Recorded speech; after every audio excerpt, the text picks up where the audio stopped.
Hi, everybody. This is Raggedy Ann, and this is your Raggedy Ann. And Andy, read-along book.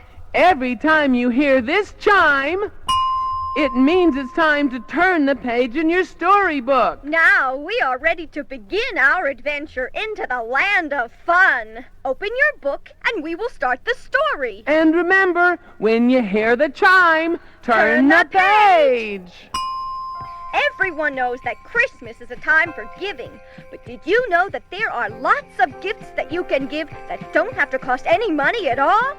That's because a gift doesn't have to be an object. It can be something nice that you do for someone or something special that you share. Let Andy and me tell you about some of the ways we make Christmas fun at our house. One of my favorites is the I owe you gift. Let's say you want to give a present to your brother or sister, and you know that they really hate to make up their bed.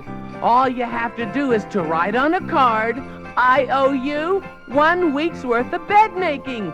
And then for 1 whole week, you can make up their bed every day. See, it's easy.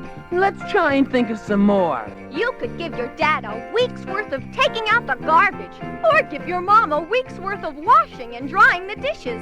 Why, with this gift, you can even give yourself something. Say you really love to read, but you never seem to find the time to do it. Just give yourself 1/2 hour a night to read your favorite book, but you've got to pick a certain time. Then, when the time comes, stop what you are doing and read the book you want. The nice thing about giving yourself a present is that you always get exactly what you want. Another terrific thing to give is a kind word or a compliment. They say that no 2 snowflakes are alike, and that's true for people, too. Everyone is different, and everyone has some special quality or feature. Take the time to look at someone you like and find that one thing that they have that you think is special. Then tell them so. It could be pretty eyes or nice table manners. Anything about them you really like. They will appreciate it, believe you me. I'll bet you can think of lots and lots of these kind of gifts. You can give the dog a bath, give your brother or sister some help with some homework problems, or just give a smile to someone who looks as if they could use one. Next, we're going to tell you about some gifts you can make all by yourself that will mean more to the person you give them to than any gift you could buy. But for now, we've got to stop. Why, Andy? Because it's time to turn the record over.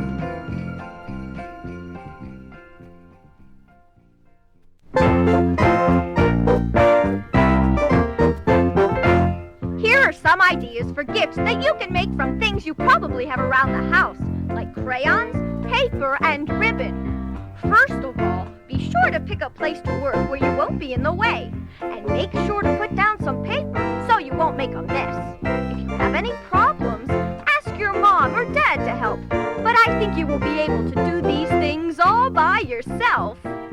Here is a fun gift that's easy as pie to do. Start with crayons and a big piece of paper. Place your left hand down on the paper and using your other hand, trace the outline carefully. Then do the same thing with your other hand. Once you have drawn both your hands, you can color them or draw on rings and fingernails. On the top of the paper, write your name, your age, and the year. Then roll up the paper, tie it with a ribbon, and give it to a friend or relative like your aunt or your uncle. They will like being able to see how big you're getting. Here's another idea that's easy to do. You will need a piece of ribbon. The wide kind would be best. You will also need crayons and a pair of scissors. Take the ribbon and holding one end of it under your foot, pull the ribbon up to the top of your head. Then cut the ribbon. If you do it right, you should have a piece of ribbon that is just as tall as you are. Then write a message on the ribbon with the crayon. Tell the person that this ribbon shows how tall you are this Christmas. Then tie the ribbon in a big bow and give it to someone special. They will love it, I promise. Here is a perfect gift for someone who lives far away. You may want to ask your mother or your father to help you. You'll need a cassette and a tape recorder. You can record a special talking Christmas card for someone like your grandmother or grandfather who live in another town. Tell them all about Christmas at your house that year. And don't forget to tell them how much you love them. Then mail the tape to the person you made it for. If you don't have a tape recorder or can't borrow one from a friend, then you can write out your Christmas greeting on colored paper. Either way, it will be a gift they will always remember. Here is a terrific way to share Christmas with the birds outside this winter. Pick a tree or bush near your house and make it your very own Christmas tree. Then string popcorn or raw cranberries using a needle and thread. Once you have a long strand of berries or popcorn, wrap it around the tree. In the winter, sometimes the birds don't have enough to eat. If you do this, you can make sure they have a Merry Christmas too. Andy and I hope you like our Christmas ideas. We are sure that if you use your imaginations, you can think of lots of other great ideas for Christmas presents too. Sometimes homemade gifts like these can mean more to the person you give them to than anything you could buy in a store. That's because they know you made the gift specially for them. It helps to show them how much you care. Bye-bye, everybody, and